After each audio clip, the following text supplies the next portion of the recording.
Buenas tardes, ¿cómo andan? Hola, profe.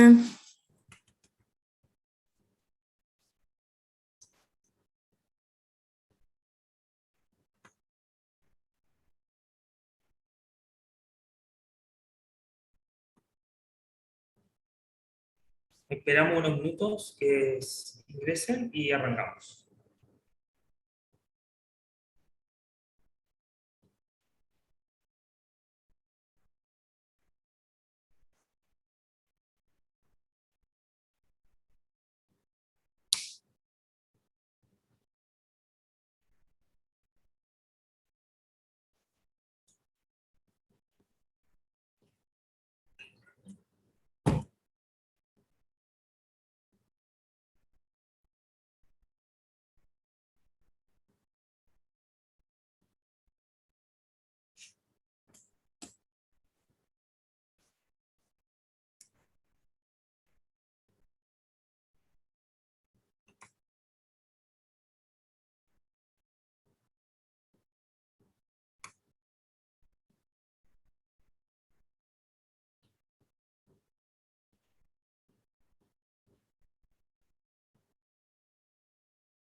Eh, Les voy a pedir que cuando ingresen con nombre y apellido, ahí estaba viendo que habían ingresado con el modelo celular, por favor ingresemos identificándonos. Bien, ahora como bien ahí ya se empezaron a poner su nombre, apellido, documento, por favor en el chat, como siempre hacemos, y comenzamos.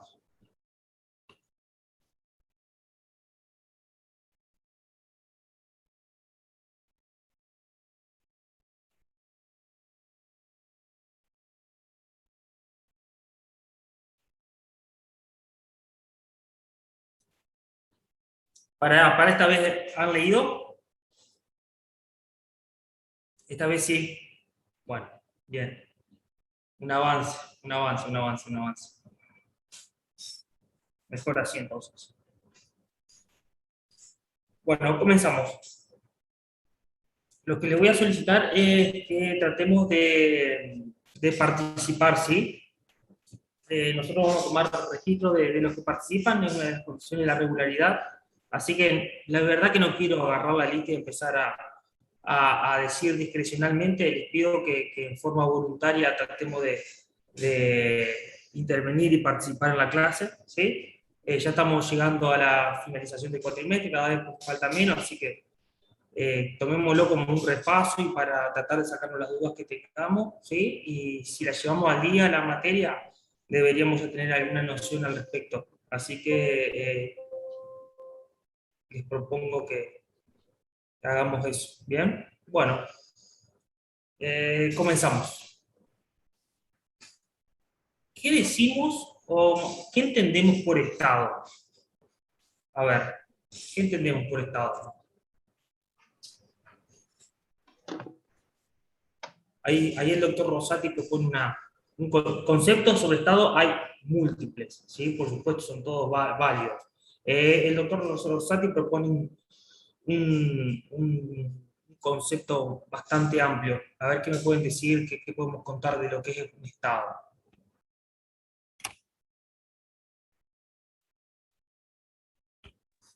Hola, profe, buenas tardes. ¿Cómo la Luna? Yo tengo anotado que Rosati entiende por Estado nacional la estructura organizativa burocrática caracterizada por vincular institucionalmente a un territorio con una población que se considera contenida en un orden jurídico relativamente hermético y expresada por medio de símbolos. Y después empieza a desagregar los símbolos de identificación del Estado, que creo que se inspira en OSLAC.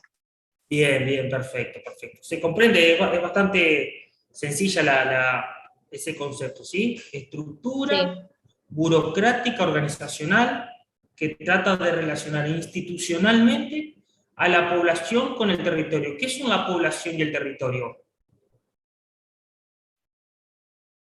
Son elementos Elementos del del Estado. Estado. Muy bien, muy bien. ¿Qué consideramos por población? ¿Qué es la población? ¿Quiénes componen la población? Es el grupo de personas que habitan el territorio de un Estado. que lo conforman, digamos. Bien, bien, que se organizan, que forman grupos, que interactúan. Y más específicamente, ¿quiénes componen esa población? ¿Las personas todas? ¿Hay alguna limitación? Los ciudadanos, No, y ¿El hay pueblo? diferencias. Nuestra Constitución dice que los habitantes integran la Sí. población. Muy Hace bien. referencia a los hombres con la palabra habitantes. Bien, ahí hay que tener en cuenta que ese concepto de habitante es un poco restrictivo. Está muy bien cuando nosotros hacemos el abordaje de población, y población desde un sentido de aquellas personas residentes y que tienen una permanencia, como así también aquellas personas que son residentes pero que no están permanentemente en el territorio, como así aquellas personas que son transeúntes que pasan por el territorio. ¿Sí? Eso es la población de un estado, ¿sí? ¿Se entiende? Se podría decir que la población se delimita por el territorio que ocupa el Estado. Excelente, muy bien, muy bien, muy bien. ¿Y qué podemos decir del territorio? ¿Qué es el territorio? Es el ámbito espacial de validez de un ordenamiento jurídico. El El espacio ámbito geográfico. Bien, perfecto. Todo eso, el ámbito espacial, es la base geográfica, el espacio geográfico, en el cual, y pregunto, ¿cómo se compone este espacio geográfico? Por el suelo, el subsuelo, el espacio aéreo y el espacio marítimo. Bien, perfecto, excelente, excelente, muy bien. Perfecto. Volvemos a lo que habíamos dicho el concepto, hicimos un anclaje cuando hicimos mención a los elementos y seguimos. Dijimos que promueve una relación, una interacción institucional entre el territorio y la población, basado o contenido en un sistema jurídico, ¿sí? ¿Cómo estaría compuesto ese sistema jurídico? Que dice bastante hermético. Ese ordenamiento jurídico, ¿cómo está compuesto?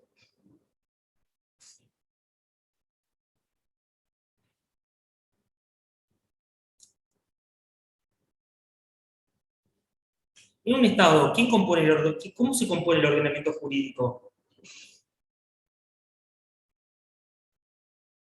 Razonémoslo, no está. ¿El gobierno? ¿Está hablando? Pensemos. Las normas. Las normas, sí, por supuesto. Ordenamiento jurídico. ¿Y cuál es la norma fundamental en un Estado? La Constitución. La Constitución. Bien. Tenemos que relacionar toda esa cuestión, ¿sí? Para que relacionemos. Caracterizado por cierta simbología. ¿Cuáles serían algunos símbolos que puedan llegar a identificar a un Estado, por ejemplo? El idioma, la religión. La cultura. Costumbres, ¿sí? La pertenencia territorial, ¿sí? Un ordenamiento jurídico propio. Ser reconocido por las otras naciones como tal, como un Estado soberano. Excelente, muy bien, perfecto, bien. Pregunto, ¿cuáles son los elementos que nos estarían faltando? Poder y Los gobierno. dos, poder y gobierno. ¿Qué entendemos por poder? Capacidad como para que el Estado dispone para cumplir sus objetivos. Es la capacidad, o no me acuerdo, energía creo que dice, para que tiene el Estado para cumplir sus objetivos. Bien, la capacidad, competencia o energía que tiene el Estado para cumplimentar sus fines. Excelente. ¿Y qué rol cumple el gobierno, el cuarto elemento? Organiza el Estado. Los ordena. Los que ejercen el poder del Estado. En el Estado. En realidad, el gobierno, denominado gobierno,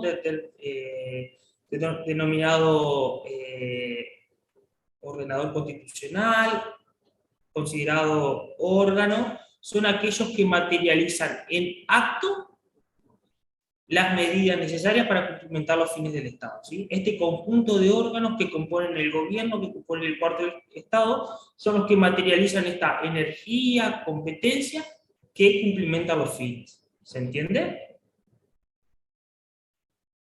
Es la efectivización de esa competencia o energía destinada al cumplimiento de fines. ¿Se entendió?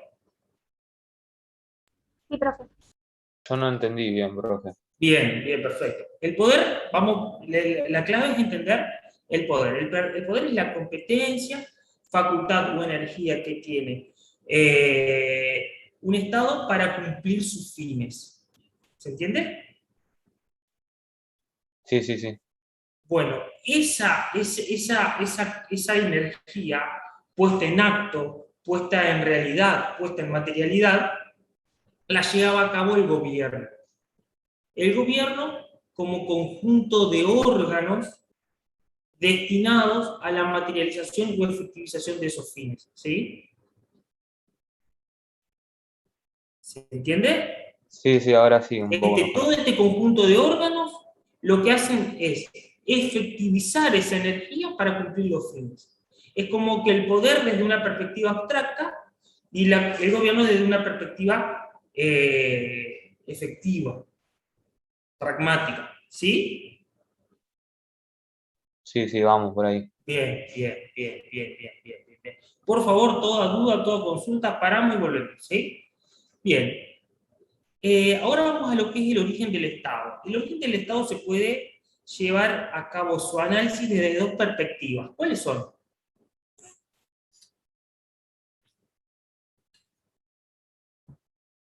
Como Puede causa ser y como- como inicio. Perdón. Vamos de a uno, ¿sí? La causa o fundamento o el inicio o comienzo. ¿Eso sería? Perfecto. ¿Qué quiere decir eso, Celeste?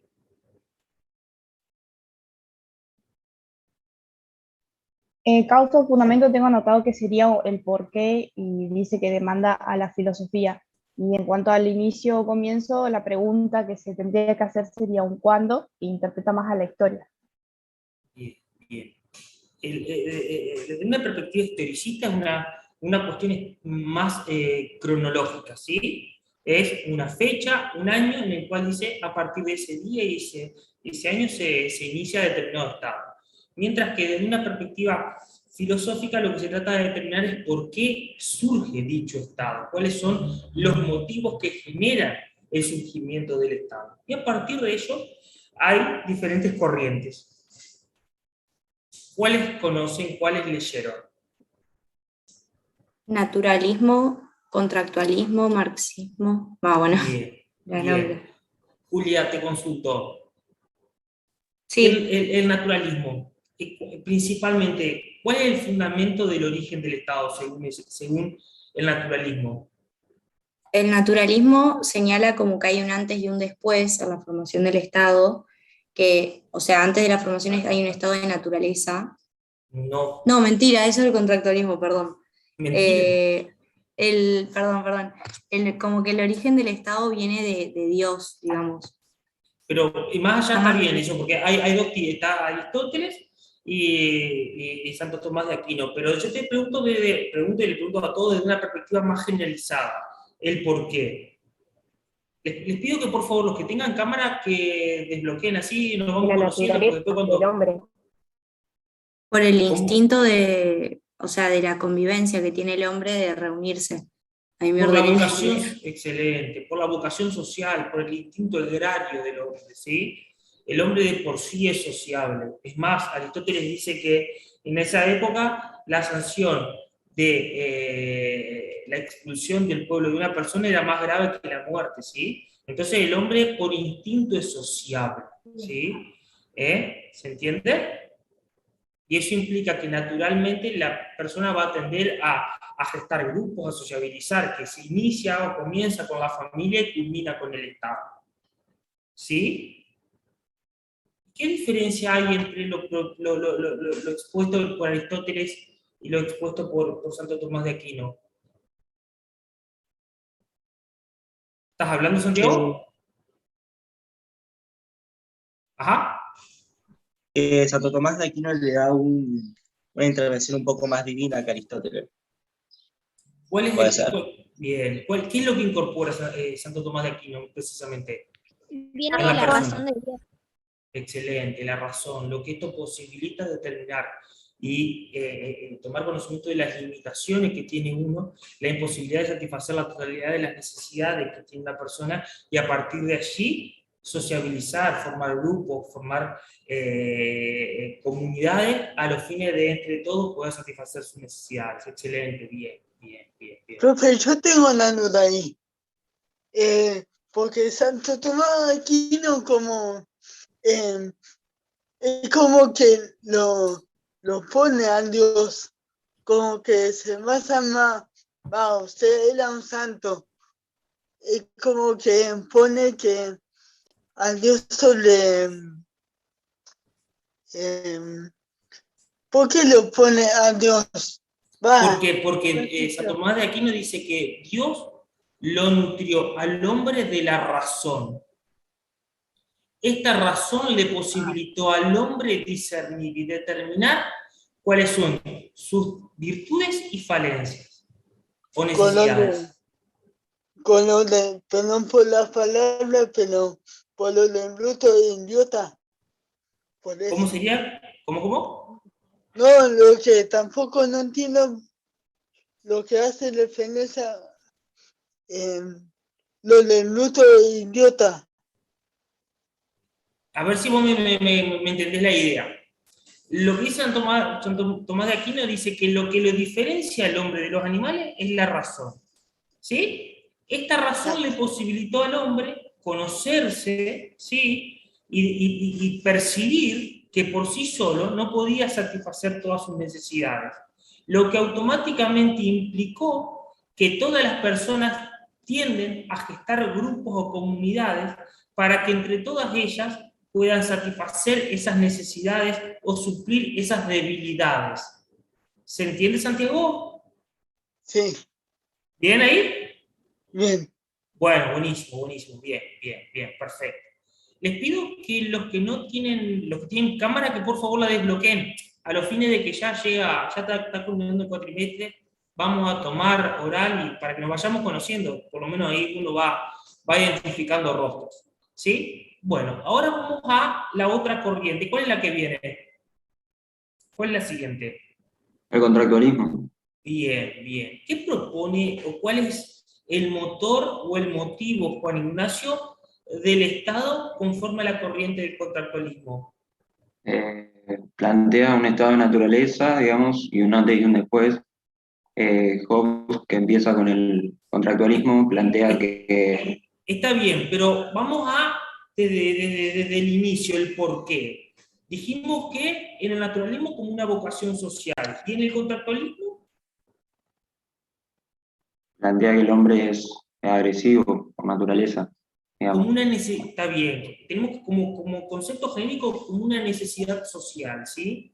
Como una necesidad social. El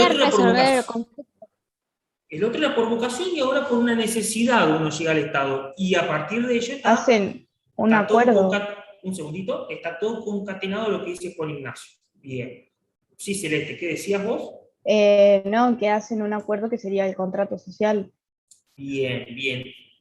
Se materializa el Estado a través de contratos sociales. Muy bien. La particularidad que se suscita en esta corriente es que este estado de naturaleza y el posterior estado civil, ¿sí? La descripción de los mismos son diferentes conforme a los diferentes autores que componen esta corriente. Según Hobbes, ¿cuál es el estado de naturaleza? ¿Qué es lo que se busca a través del contrato social? ¿Y cómo se materializa el estado civil? A ver qué me puede comentar.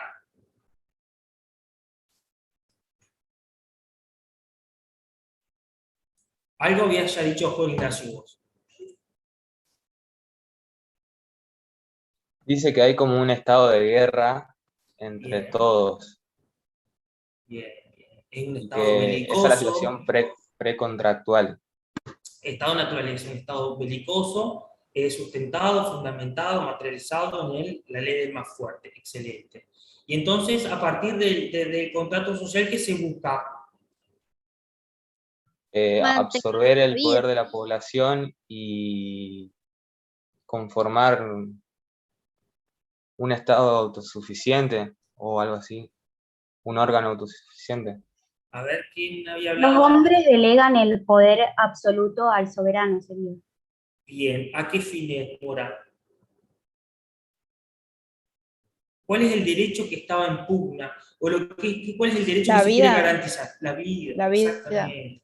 Exactamente. Por eso los ciudadanos delegan la gran mayoría de los derechos, ¿sí? Es a los fines de garantizar la vida, ¿sí? Ese Estado es un Estado con características muy análogas a lo que refiere a una monarquía absoluta, ¿sí? En la cual no había canales de cuestionamiento ni de reclamos a ese Estado, ¿sí? Mientras que ese Estado no tiene ninguna responsabilidad por los actos y hechos que va a proceder que va a llevar a cabo, ¿sí? Esa es la particularidad. Se delega tanto porque lo que se busca es garantizar el derecho a la vida, porque hasta antes, en ese estado de naturaleza, estaba fundamentado en la ley del más fuerte, ¿sí? El que seguía viviendo y el que se beneficiaba era el más fuerte. Bien. ¿Y qué pasa con lo propuesto por John Locke? ¿Cómo se caracteriza ese estado de naturaleza?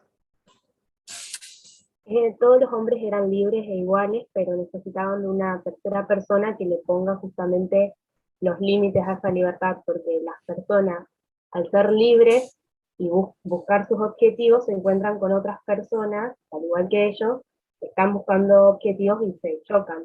Por eso, Bien. para el contrato social era importante, para establecer una tercera persona que limite un poco o que haga como de árbitro, por así decirlo. Bien. Bien. La persona, el hombre, la mujer, en esa época, se caracteriza por un carácter egoísta. ¿Qué quiere decir esto? Que tiende a acrecentar el beneficio, ¿sí? No es envidioso como consideraba Thomas Hobbes, que era lo que buscaba, siempre se sustentaba la comparación. O sea, si el perjuicio mío implicaba el perjuicio del otro, bueno, vaya para adelante. En lo que respecta a John Locke, no, es egoísta. Siempre trata de mejorar, progresar, pero sin límite, lo que implica que, por supuesto, eso generaba el beneficio propio y muchas veces podía generar el perjuicio del otro. A partir de ello, se crea lo que es el Estado, ¿sí? A través del contrato social, a los fines de tratar de equilibrar o armonizar estas expectativas ilimitadas. ¿Cuál es? Permiso, voy a leer un mensaje, que creo que es una pregunta. Un segundito. Plantea que el hombre en el contrato social solo renuncia a hacerse justicia por sí solo, pero conserva el resto de los derechos naturales. Estado liberal de derecho, eso es exactamente lo que iba a decir. Es un Estado que es limitado en su intervención, ¿sí? Es un Estado propio del constitucionalismo liberal, en el cual garantizaba derechos como lo que es el de la propiedad y demás, ¿sí? Esa es la característica propia del Estado en esa época. ¿Y qué nos estaría faltando? Rousseau. Profe, podríamos decir que a diferencia de Hobbes, Locke va a proponer un gobierno mixto con división de poderes, a diferencia de, claramente, de Hobbes que proponía una monarquía tipo absoluta.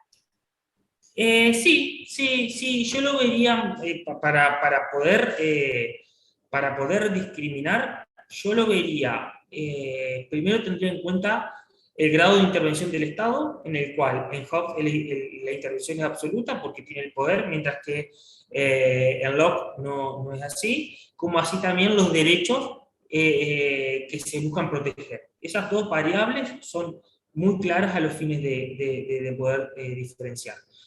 Bien, Rousseau. ¿Y cuál es la particularidad de Rousseau comparado a las dos restantes?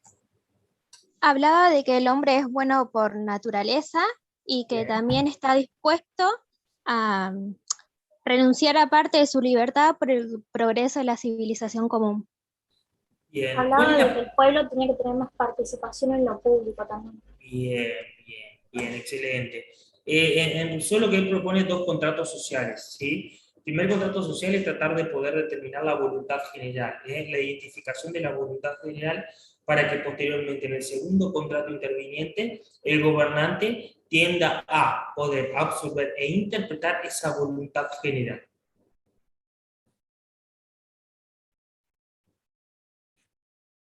Excelente, ahora un contrato político y uno social. Bien, vamos.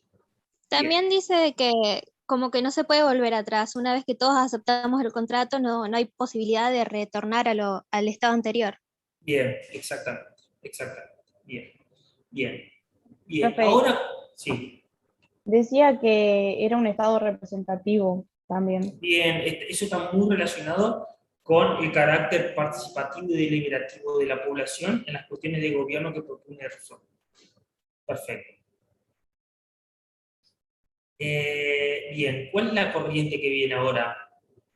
Dijimos, el Estado como vocación, el Estado como necesidad, y ahora el marxismo, bien Jerónimo. ¿Y cuál es la característica de este marxismo?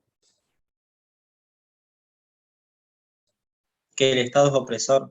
Se intenta eliminar al Estado.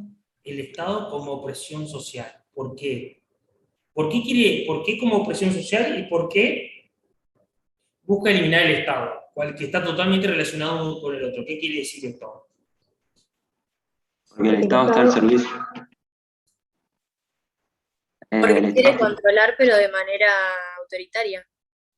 No, no exactamente. ¿Vos habías dicho algo, Jerónimo? ¿Quién había dicho? Una social. ¿Cuál Yo había hablado. Por las clases sociales. Vamos de uno. A ver, Juan Ignacio. Que está al servicio, digamos, según Marx, de la clase opresora, digamos, como que la clase opresora se vale del Estado para dominar a los demás. Bien, bien. La Plantea función como- del Estado era garantizar una clase social sobre la otra. Él establece el método dialéctico de tesis, antítesis y síntesis, en la cual dice que la lucha de grupos sociales va generando un progreso desde una perspectiva de derecho hasta que se va a llegar a la instancia en la cual el Estado no va a cumplir su rol de opresión porque van a ser todos iguales, por lo tanto ameritaría su eliminación. Esto sucede el amo con el esclavo, que de ahí surge el vasallo, luego el noble con el vasallo, para llegar a culminar en lo que es el burgués con el proletariado, ¿sí? Entonces, de forma progresiva, los conflictos entre grupos sociales va achicando la brecha entre el desequilibrio de derechos y privilegios hasta llegar a una instancia en la cual todos sean iguales y el Estado ya no tendría razón de ser porque el Estado es considerado como un elemento fundamental a los fines de someter una clase sobre la otra. ¿Se entiende? Sí, se entiende. Bien, bien, bien. Y después, vamos al último, que es el Estado como comunidad o como sociedad propia, que es la que sostiene Weber. ¿Qué quiere decir Estado?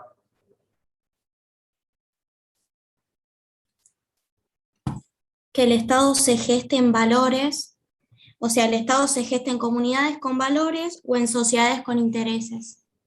Bien, el Estado se gesta a partir de la comunión de personas sustentada en valores que forman comunidades, como así también pueden unirse personas en las cuales a partir de intereses, en los cuales ahí se estaría gestando lo que es una sociedad. Perfecto, bien, muy bien.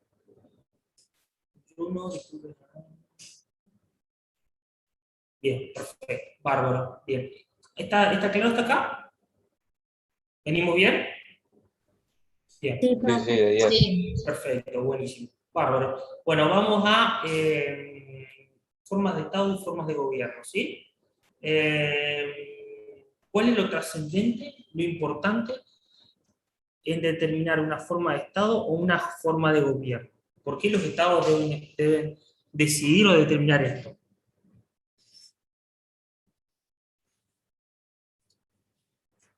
Porque así se determina la organización política de un país. Excelente. En algún ¿Y momento. esa organización política qué va a implicar, Valentino? ¿Cómo que va a implicar? No entiendo. ¿Cuál es que está excelente lo que vos decís? Ahí se va a determinar la organización política. ¿Y esa organización política qué efectos produce?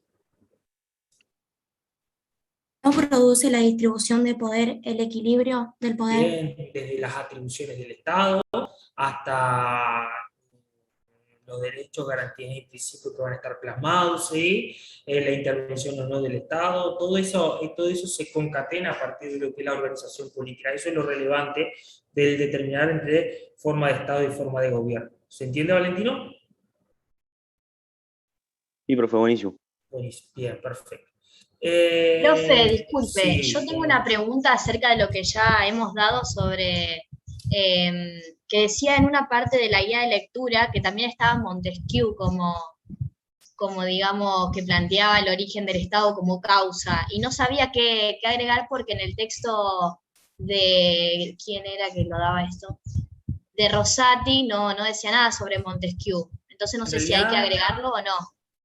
en realidad, lo que propone la guía es la evolución existente en lo que respecta a formas de Estado y formas de gobierno. Surge a partir de Aristóteles, en la cual establece formas puras e impuras, en la cual está la monarquía, la aristocracia y la democracia, y la forma impura está lo que es la monarquía absoluta, la oligarquía y la demagogia o la democracia radical, ¿sí? Sí, comprendo eso. También está Polibio y todo eso, pero yo decía, Sí. lo que ya dimos, donde está también el contractualismo, el naturalismo, todo eso dice también, en el tercer punto dice Maquiavelo como una corriente también que plantea al Estado como causa. Sí, pero porque no ellos porque son Ah, contractualistas. No. perfecto. Sí. Bien. El Montesquieu está junto a John Locke, bueno, ustedes lo han dado, junto a John Locke, a Thomas Hobbes, pero de una perspectiva contractualista, ¿viste? Perfecto. Ahí nomás. Bueno, Listo. Tenía esa duda. Bien.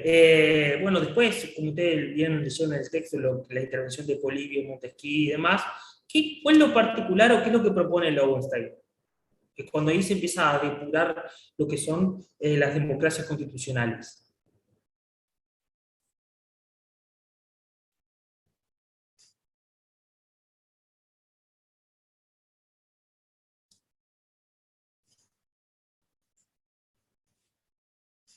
Polibio dijiste, profe. Karl Lowenstein. Perdón. Si ustedes se fijan en el Sí, texto. él habla sobre que el poder es triangular, que está por un lado el Parlamento, después tenemos el gobierno y también el pueblo.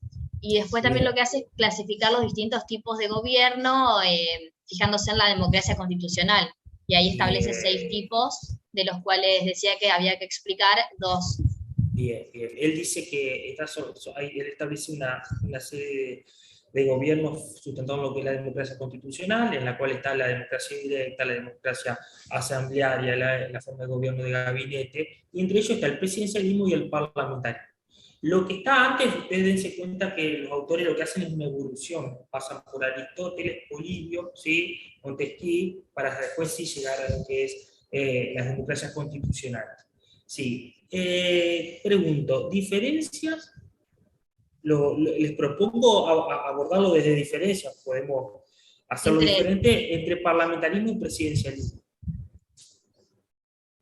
El parlamentarismo tiene un poder ejecutivo, digamos, que está relacionado además con la monarquía y un parlamento, mientras que el presidencialismo tiene 3 poderes, o sea, el ejecutivo, el legislativo y el judicial. Bien, Julia, te consulto. ¿Cómo está compuesto el poder ejecutivo en un sistema parlamentario? Por lo que yo entendí, en el sistema parlamentario puede como subsistir además una monarquía, entonces está el rey, digamos, y además hay un primer ministro. Está compuesto por 2 personas. Uno que Claro. es más de carácter simbólico, ¿sí? Y sí, el otro el que lleva adelante las gestiones de gobierno. Perfecto. Pregunto, ¿quién designa a este primer ministro, a este jefe de gobierno en el sistema parlamentario? ¿Por quién es designado? La Cámara Alta. Diputados. El Parlamento. Claramente por el Parlamento, bien. Por lo tanto, ¿cuál es la diferencia con un sistema presidencialista? ¿Cuál sería la diferencia? El presidente lo elige el pueblo. Que no es elegido en forma directa por el pueblo. Perfecto. Pregunto, los miembros que van a componer el gabinete en un sistema parlamentario, ¿quiénes por quiénes son compuestos generalmente? Por el pueblo. Pensemos. Los miembros que van a componer el gabinete del Poder Ejecutivo en un sistema parlamentario, ¿quiénes van a ocupar esos cargos? los ¿Quiénes lo elegidos ocupan? por el Parlamento. Perfecto, bien. ¿Por qué? Porque generalmente el primer ministro es el presidente del partido o alianza que más banca ocupó en el sistema parlamentario. Y los miembros del gabinete son parlamentarios porque se surge a partir del acuerdo de la coalición. ¿Se entiende? ¿Se entiende? Sí, profe. Sí, profe. Y en el sistema presidencialista, ¿quiénes eligen a los ministros o colaboradores del presidente? El presidente. El presidente. Perfecto, excelente, muy bien. En un sistema parlamentario, ¿cuál de los poderes más prominente, podríamos decir? O sea, que tiene un rol más preponderante. El legislativo. Ministros. El Parlamento, muy bien. ¿Y qué mecanismos de control tienen el Ejecutivo y el Legislativo en un sistema parlamentario? La moción de censura. Bien, muy bien, Jerónimo. ¿Tenés idea en qué consiste eso? Tengo anotado, no sé, pero tengo anotado. Dice, provocar dimisión total o parcial del gabinete. Perfecto, bien, bien. Ese es el Parlamento sobre el Ejecutivo. ¿Y viceversa? ¿Existe algún mecanismo? Disolución anticipada del Parlamento. Bien, perfecto. Anotado. Disolución de la Asamblea. Perfecto, bien. Y como mecanismo de control en un sistema presidencialista, ¿cuál es? Hacia el presidente, por ejemplo. ¿El juicio político? ¿Juicio político? Excelente, perfecto. Muy, muy bien, Pablo. Bien, bien. ¿Se va entendiendo hasta ahora? Sí, se entiende, profe. Bien, bien, bien. Ahí lo que analizamos es forma de gobierno. Y cuando hablamos del tema del sistema representativo. Sí. ¿Cómo, Analia?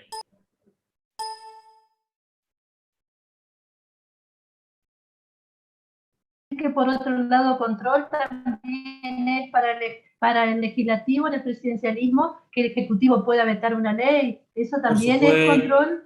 Por supuesto que sí, excelente, está perfecto. El veto es un control, exactamente, bien, bien, bien. Claro. Perfecto. Bien. Porque de alguna manera se van regulando los días. Por otro Bien. lado, el judicial cuando la aplica y la puede declarar inconstitucional, por ejemplo. Bien. Eso es un mecanismo de control, ¿no? Perfecto, excelente, excelente. Muy, muy bien. Bien, perfecto. Vamos a lo que es, ¿qué tipos de Estado hay?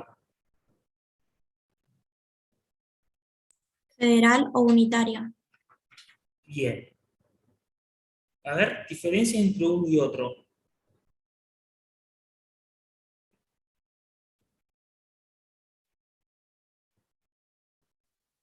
Acá lo que se relaciona estrictamente es el poder con el territorio. Siempre tenemos que tener muy claro eso. Estamos relacionando poder con territorio. Bien, a ver.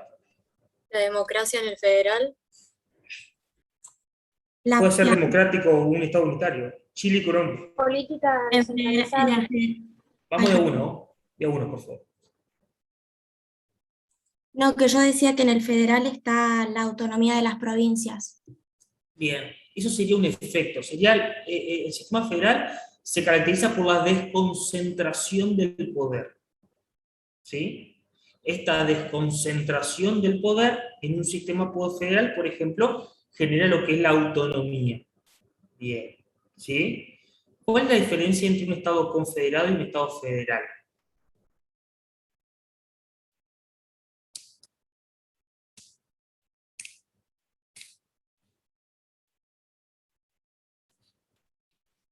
El confederado sería el que tiene Estados Unidos, en donde cada estado tiene legislaturas particulares, por ejemplo, y no importa lo que diga el Estado Nacional, tiene sus propias leyes, por ejemplo, y el federal es el nuestro, que las provincias tienen cierta autonomía, pero no toda. O sea, tienen autonomía, pero no tienen soberanía. Claro, exacto. No está, por ejemplo, lo que es la división. ¿Sí? La nulificación. No puede, ¿sí? Somos parte de un Estado. Lo establece muy claro el artículo 5, un ejemplo del artículo 5 de nuestra Constitución Nacional, en la cual el artículo 5 dice, Cada provincia puede dictar su propia constitución, siempre que se mantenga el sistema representativo republicano, siempre que se respeten los derechos, principios y garantías previstos en la Constitución, siempre que se garantice la administración de justicia, la autonomía municipal y la acción primaria. ¿Qué quiere decir esto? Bajo estos parámetros, las provincias tranquilamente pueden dictar su constitución. Pero estas cuestiones, sí o sí, las tienen que respetar o las tienen que regular. Ahí está la autonomía, ¿sí? ¿Se entiende la diferencia? ¿Sí? ¿No? ¿Sí? ¿No? Sí, profe. Sí, profe. Si el sistema federal estaba caracterizado por la desconcentración del poder, el sistema unitario, ¿por qué está caracterizado? Por la concentración del poder. Por la concentración del poder, exactamente. ¿Cuáles son los 3 principios básicos en un sistema federal?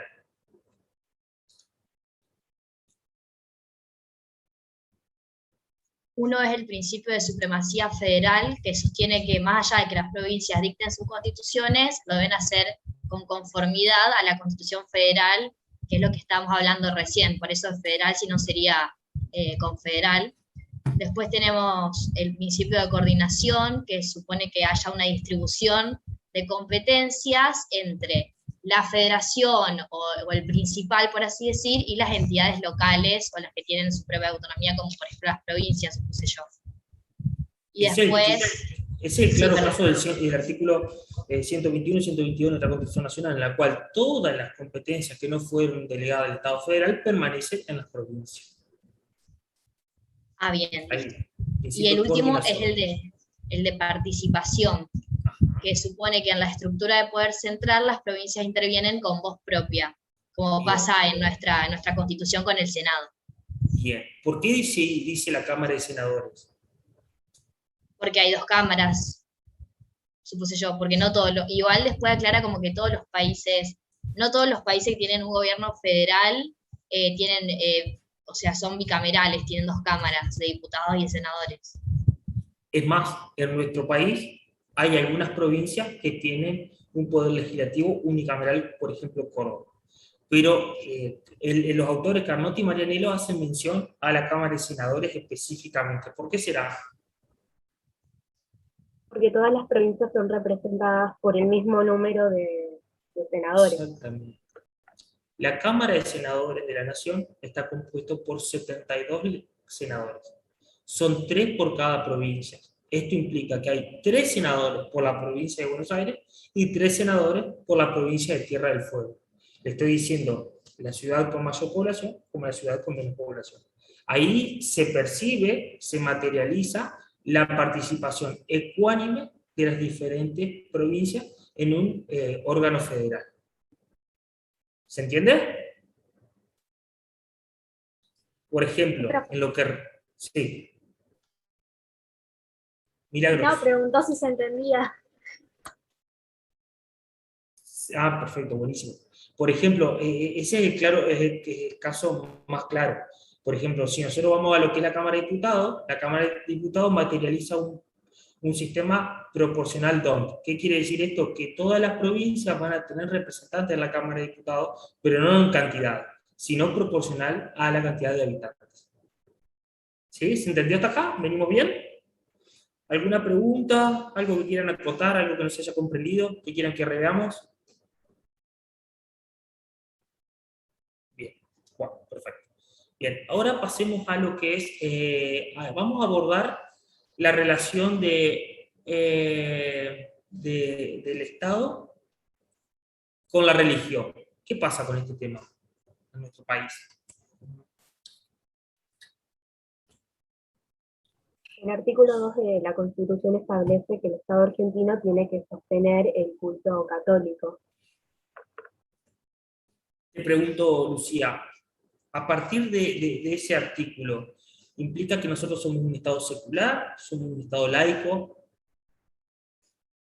A eso mucho no me quedó muy claro, pero supongo, por lo que entendí de la lectura, que es secular, porque laico no es, ni confesional, por lo que entendí, tampoco. Nosotros ahí tenemos que irnos a lo que es el artículo 14 de nuestra Constitución Nacional. en el cual establece la libertad de culto. Y a partir de ello nosotros tenemos que armonizar ese artículo 14 que implica la libertad de culto con este artículo 2 que habla sobre el sostenimiento de la religión católica apostólica romana. Lo cual, este artículo claramente demuestra una cierta preferencia del Estado hacia una religión en particular. Lo que sí no implica que sea un Estado confesional. Este sostenimiento, ¿hasta dónde llega? ¿O en qué consiste? Hay dos interpretaciones de sostener. Una es sostener económicamente, que es la que es actual, y hay otra interpretación de que sostener es, por ejemplo, de sostener con leyes, sostener como las creencias, el culto católico en las acciones, por ejemplo, en leyes o en las decisiones que tome el Estado. Bien, bien, bien. ¿Y cuál es la que hay en la que hay unanimidad? En la cuestión económica, porque En un sostenimiento estrictamente económico. sí, porque la cuestión de sostener el culto poco a poco se fue como alejando con la firma del concordato, creo que en el 74, con la reforma del 94, se fue alejando de esa interpretación. Bien, el concordato con la Santa Sede de 1966 y la reforma del 94. Con la reforma del 94, ¿qué cambios hay? El presidente y el vice ya no tienen que ser más sí o sí de religión católica, se le ha incorporado eso. A ver, tengo anotado acá, ya el presidente o el Poder Ejecutivo no intervienen más en el nombramiento de obispos que antes pasaba, y algo de que el Congreso ya no tenía más la obligación de como imponer o me fijo acá, la conversión de los indios, dice, al catolicismo. Sí, exactamente. Y además tampoco, tanto el candidato a presidente como el vicepresidente o el presidente o vicepresidente no tienen que jurar por los santos evangelios. Lo que hay que tener en cuenta es que este artículo 2, que está desde el año 1853, o sea, de la primera Constitución, tenemos que tener en cuenta que fue un debate muy importante antes del dictado de esta Constitución, porque había una fuerte tendencia a materializar un Estado confesional. Eso lo demuestran tanto en la Constitución del 19 como la del 26, ¿sí? En la cual establecen enfáticamente que el Estado es un Estado católico apostólico romano, ¿sí? Entonces, lo que nosotros podemos llegar a determinar es que este artículo, en el cual uno puede llegar a decir que hay una cierta incongruencia con el artículo 14 y hay una cierta preferencia de una religión hacia la otra, si nosotros hacemos un análisis contextual, fue un avance a partir del contexto en ese momento. ¿Se entiende? ¿Sí? Era muy fuerte la corriente en la cual establecía que el Estado debía ser un Estado confesional. ¿Se entendió ese tema? Profe, ¿qué significa que el Estado sea secular? El Estado secular implica el Estado confesional, que es un Estado estrictamente católico, y un Estado secular es un Estado es un Estado que no tiene una religión, pero tiene cierta tendencia hacia alguno. ¿Sí? Andrea, ¿cómo vamos? De acá te estoy viendo. ¿Se va entendiendo? ¿Sí? Bien, perfecto. Bien, ¿alguna consulta hasta acá? Bien. No, profe. Bien. ¿Leyeron el texto de Gargarella, en el cual hace el abordaje de representativo, republicano y federal? Bueno, ¿qué quiere decir que un sistema es un sistema representativo, un Estado es representativo? ¿Qué implica eso? La soberanía del pueblo. Un sistema representativo establece que el pueblo es el último titular del poder, o sea, es soberano, bien. Pero esta representación, ¿qué interpretación tiene? Ahí el autor hace una interpretación, dos interpretaciones diferentes. ¿Cuáles son? ¿O hay un criterio unánime en lo que es un sistema representativo? Pregunto.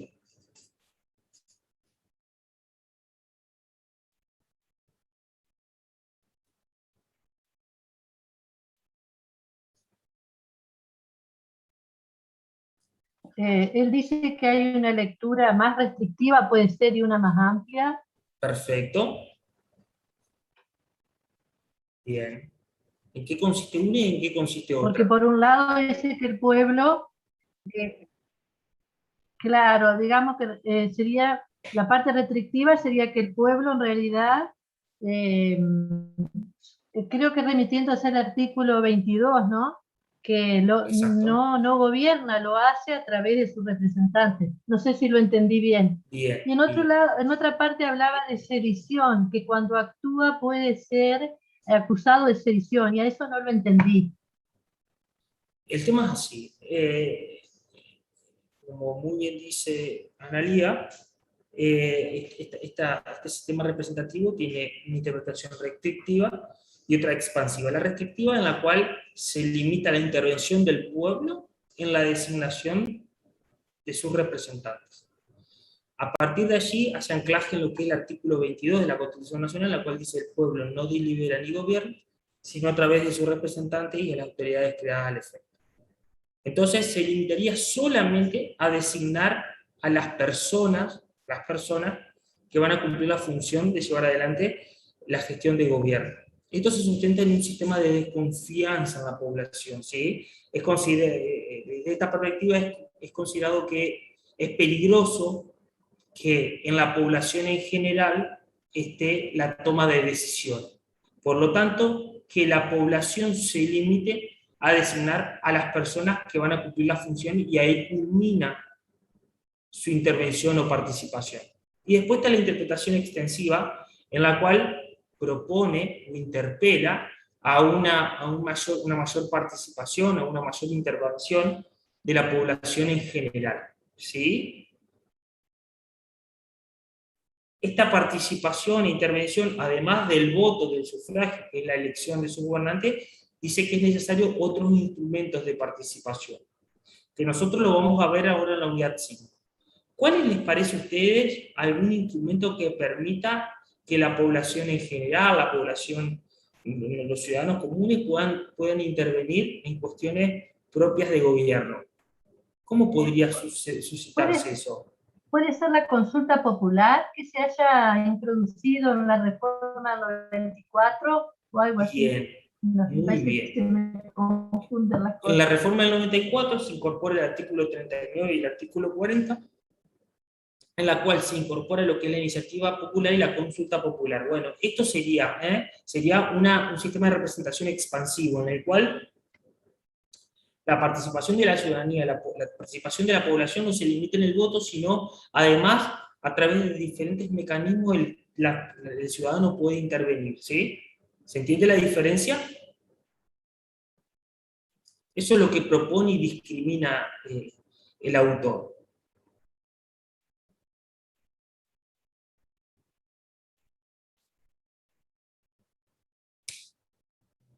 ¿Sí? ¿Se entendió esto? Y cuando habla de sistema republicano, sobre república, en dos cuestiones estrictamente pone énfasis el autor.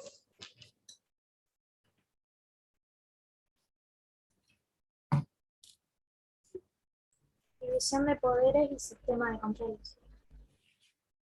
Bien, bien. ¿A qué hacemos referencia cuando decimos división de poderes? Que rechaza la concentración del poder.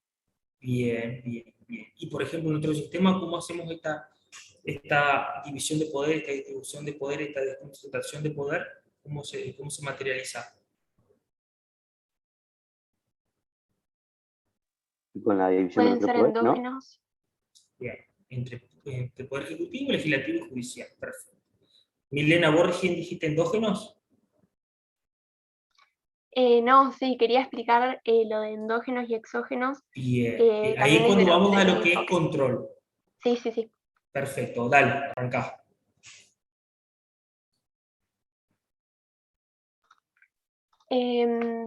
No, bueno, que en lo de los sistemas de controles sobre el poder surgen dos concepciones, que es para poder controlar al poder y también otros factores. Uno de los enfoques lo hace James Madison y también los federalistas norteamericanos. Estos eran los controles endógenos, que eran controles internos a la organización institucional y que eran dirigidos desde la rama del poder sobre las otras. Y para que se puedan cumplir estos controles era necesario que las distintas ramas del gobierno cuenten con ciertos poderes y capacidades similares, por lo que ninguna tendría la capacidad de prevalecer sobre las demás. O sea que serían todas más o menos igualitarias. Bien, bien. Al respecto, tengo una serie de preguntas. A ver, Milena, si me puede contestar. Primero, ¿algunos mecanismos propios de alguno de los poderes que actúen como control sobre otro? No sé si te referís a que, según lo que entendí, este enfoque era el que defendía un sistema de frenos y contrapesos, que es el que alude a nuestra Constitución, y el otro tenía otro sistema que no me acuerdo bien cómo se llamaba. El de separación estricta. Bien, bien, perfecto. Te pregunto, por ejemplo, el Poder Judicial, ¿cómo puede llegar a controlar que el Poder Ejecutivo o Legislativo cumpla sus funciones dentro de los límites previstos?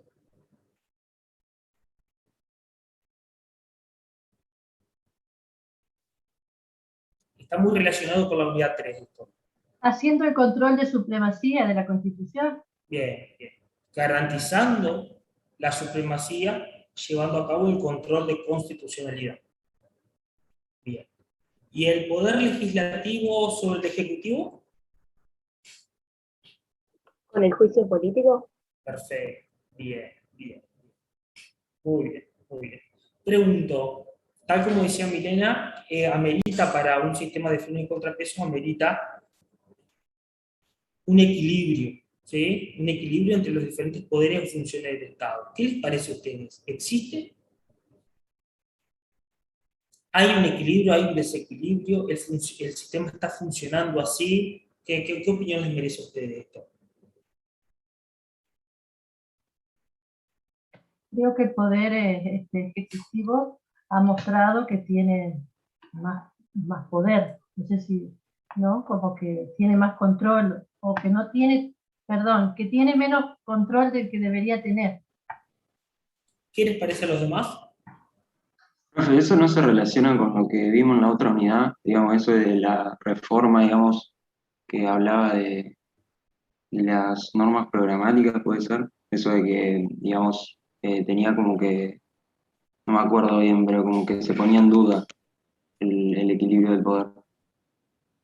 Y si pues lo podría... En lo que refiere a normas programáticas, no. ¿Por qué? Porque una norma programática, por ejemplo, una norma prevista en la Constitución Nacional que es de carácter programática, a través de una norma del Poder Legislativo, se empieza a materializar su respectiva operatividad, ¿sí? Lo que yo pregunto es, si a ustedes, según su criterio, hay una preeminencia de un poder en función del Estado sobre otra. ¿Cómo lo ven ustedes? Por ejemplo, en estos tiempos de pandemia que tuvimos con muchas restricciones, ¿se percibió o se materializó el equilibrio? ¿No? ¿Qué les parece? Me gustaría escuchar a ustedes qué opinión les merece. Se cuestionaron mucho de los DNU, creo, ¿no? Bien. Justamente de los decretos de necesidad y urgencia que iban contra las leyes, digamos, contra la Constitución. ¿Por qué decía Yadira? No, esto de que el Ejecutivo tiene más peso, porque además de lo que dijo Analía, por ejemplo, el Ejecutivo puede vetar una ley si no le gusta a la persona que está en el poder. Y eso es un poder. A ver, ¿cómo sería eso? Claro, porque el Legislativo cuando hace una ley, primero después pasa por el Ejecutivo, y si este no la acepta, la vete y listo. Bien, Eso también. Eso es un control. Hay que tener en cuenta que también el legislativo ahí tiene un mecanismo para insistir sobre esa ley. Más allá de eso, es un control que hay del ejecutivo sobre el legislativo, pero más allá de eso, Analía, lo que dice Analía, es una cuestión que se percibe en toda Latinoamérica, hay una preeminencia del ejecutivo, del poder ejecutivo sobre los demás poderes, ¿sí? Por ejemplo, en este contexto de pandemia, en la República Argentina, la normativa a tal efecto fue todo a través de DNU, son decretos de necesidad de urgencia, dictados por el Poder Ejecutivo, ¿sí? Y en el cual muchos autores dudan porque al principio, bueno, por ejemplo, sí, es verdad, el Poder Legislativo no podía sesionar, no podía cumplir su función, pero avanzada la pandemia, ya cuando se empezaron a articular otros mecanismos de interacción, como virtual, como hacemos nosotros, el Poder Ejecutivo siguió regulando a través de NEU. Ahí cuando se observa el desequilibrio de los poderes que atentan o afectan contra el sistema de frenos y contrapesos que se busca garantizar. ¿Sí? ¿Se entiende? Ahí es cuando nosotros hicimos mención, tal como hacía mención Milena, sobre controles endógenos. ¿Y controles exógenos a qué se refiere? Los que hace la propia ciudadanía, ¿puede ser? Bien, bien. Control externo, control puede ser proveniente de la ciudadanía, de la población. ¿Y cómo podría llegar a materializarse ese control?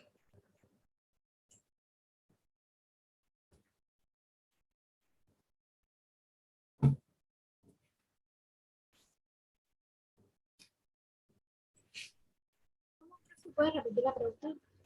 Ese control exógeno, este control externo, este control que puede provenir de la ciudadanía, ¿cómo se puede manifestar? ¿Cuándo nosotros hacemos control? Con elecciones periódicas. Esa es una. Revocatoria de mandato. Está muy bien. Valentino, ¿está prevista la revocatoria de mandato en el orden nacional? No, la verdad que no lo sé, no te sabría decir eso. Bien. ¿Y alguien sabe en qué consiste la revocatoria de mandato? ¿Que se quita ese mandato? En realidad es un mecanismo por el cual se culmina el mandato en forma anticipada. Por ejemplo, ese instituto de participación no está previsto en el orden nacional. Por ejemplo, yo soy de Entre Ríos, la provincia de Entre Ríos está prevista en la Constitución Nacional, pero la cual no está reglamentada. Por lo tanto, es una norma programática que está ausente de su operatividad. Es la culminación en forma anticipada del mandato por causales claramente previstas, ¿sí?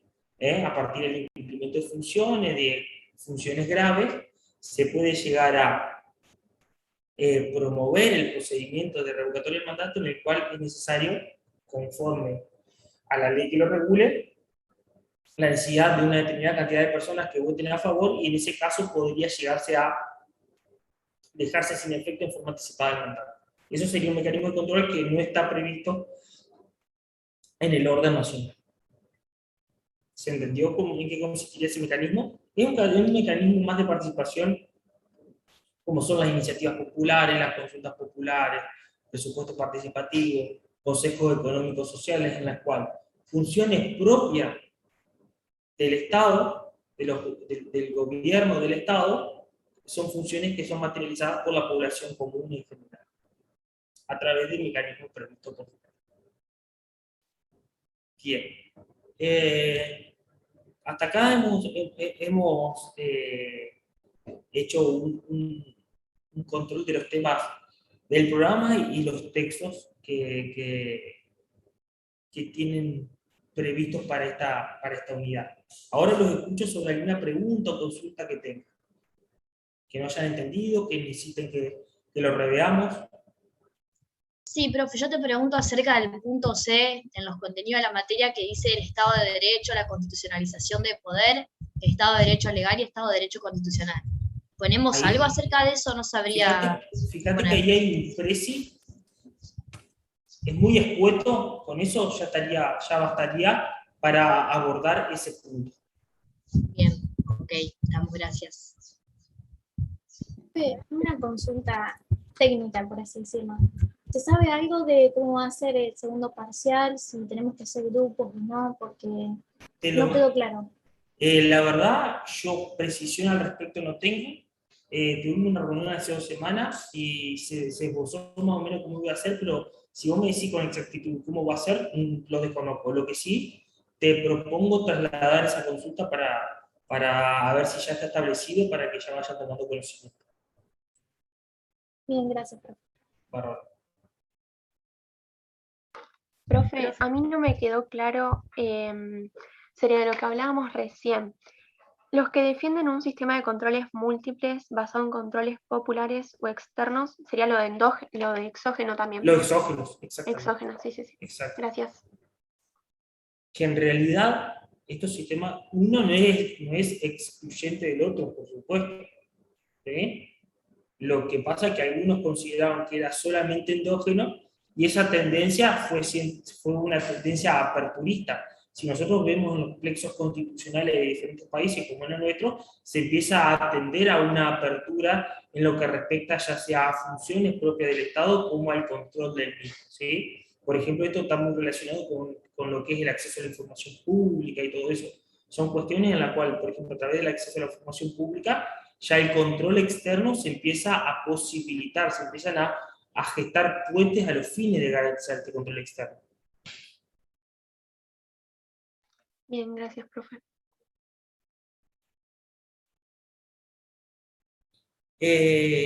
La fecha, la verdad, no te sabría confirmar si es el 15. Sinceramente, no te lo sabría decir. Pero igualmente es inminente, nosotros ya la semana que viene empezamos a trabajar la unidad 5, ahí ya vamos a tener precisión de cuándo va a ser, cómo y cuándo va a ser la evaluación. Profe, en el aula aparece como material obligatorio un texto que es sobre pensar en Mercosur o algo así. ¿De ahí hay Sí. algo importante para los puntos de la materia o es más complementario? Bien, ahí lo que propone el autor es la contraposición existente entre lo que es la soberanía y lo que es el derecho comunitario, ¿sí? Cuanto a mayor derecho comunitario, hay una mayor renuncia a lo que es soberanía y viceversa, ¿sí? Entonces, la verdad, no es un tema que generalmente nosotros evaluamos, pero es eso, es entender la soberanía de un Estado ante un derecho comunitario, que muchas veces esa soberanía se ve restringida a partir de la delegación de ciertas competencias en organismos internacionales a través de tratados y pactos. ¿Sí? Ahí está la delegación de jurisdicción para que un Estado pueda hacer sometido a un proceso judicial en otro Estado, que no, ya hoy en día es viable, y toda esa cuestión. ¿Sí? Hoy un Estado, la soberanía de un Estado no implica que no pueda ser sometido a un proceso judicial en otro Estado o en un proceso externo. En eso se centra todo el texto. Bueno, gracias, profe. El parcial es presencial, es oral. Presencial no sé si va a ser a través de plataforma virtual o presencial, la verdad lo desconozco, no te lo sabría decir, Celeste. Sinceramente no te lo sabría decir. ¿Alguna otra consulta más? Yadira, ¿vos querías decir algo? ¿Podrías repetir el texto que había? Disculpa, no te escucho. Ajá, ¿ahora? ¿Y podía repetir quién era el autor del texto del punto que había dicho recién una compañera? No me acuerdo el nombre. Un segundito, por favor. Punto 6 me aparece el programa. Creo que Pizzolo, puede ser. Pizzolo. Pizzolo, Calogero Pizzolo. Pensar el Mercosur. No, anterior a Anterior trabajamos de María Angélica Gelli, Religión y Estado, ¿puede ser? No. O Roberto Gargarella, Sistema Representativo Republicano y Federal. ¿Para qué buscas?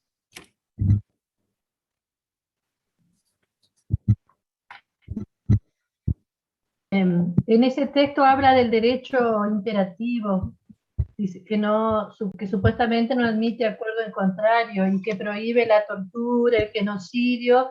Eso, digamos, como que el derecho internacional es un freno de alguna manera para la soberanía. Ahí también se contrapone con lo que es el Jus Cogens, que es ese derecho en el cual ningún Estado puede no cumplir, ¿sí? Esa norma de Jus Cogens serían restricciones a lo que es la soberanía del Estado.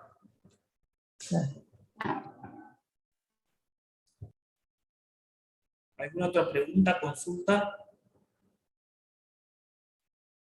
Profe, yo te iba a preguntar Sí. sobre el punto D del programa, de la unidad 4. A ver, recordame. Porque dice relación del Estado con otros Estados, del Estado en el orden internacional, constitucionalización del Estado internacional, internacionalización y todo esto así. Y yo leí, ¿viste? Leí 4 de los textos, me parece, mandaron y no sabían cuál enfocarme Bueno, para explicar el tema. el que acabamos de mencionar hace mención a la relación de los Estados. Entonces, a con lo que ese sobre- Mercosur, que me sirve, digamos. En realidad, sí, lo que pasa es que el abordaje de este texto no se limita al Mercosur. Hace mención a lo que son las normas Jus Cogens, establece relación a lo que es soberanía, y establece lo que es el derecho comunitario, es el derecho internacional, lo que son los derechos humanos, ¿sí? Que eso, todo ese derecho comunitario, derecho internacional, derechos humanos, son restricciones o son consideradas restricciones a lo que es la soberanía del Estado. ¿Se entiende? Sí, profe, Esas normas buenísimo. de Jus Cogens, esas normas internacionales que no pueden ser dejadas de lado por los Estados, indefectiblemente son normas que deben ser impuestas a los Estados y lo que genera restricción a lo que es la soberanía del Estado. Listo, profe, Profe, a mí gracias. también me había pasado eso de que me perdí un poco cuando estaba buscando lo de la constitucionalización, internalización del Estado, no, del derecho constitucional, perdón, porque acá dice Rosati, páginas 52 a 55. Y en el texto está de la 37 y después pasa directamente a la 68. ¿Por qué? O sea, ahí me Porque perdí. esa guía de estudio es del 5 del 11 del 2020. Nosotros el primer cuatrimestre de este año sacamos algunos textos, entre esos el de Rosati, porque consideramos que era mucha bibliografía y quedaron de la guía anterior esa mención. Ah, claro, yo pensé que capaz lo había, que estaba No, mal no es por enviado. eso, porque la verdad que lo que vimos que el año pasado había sido muchísima bibliografía para los alumnos, entonces decidimos sacar 2 textos específicamente.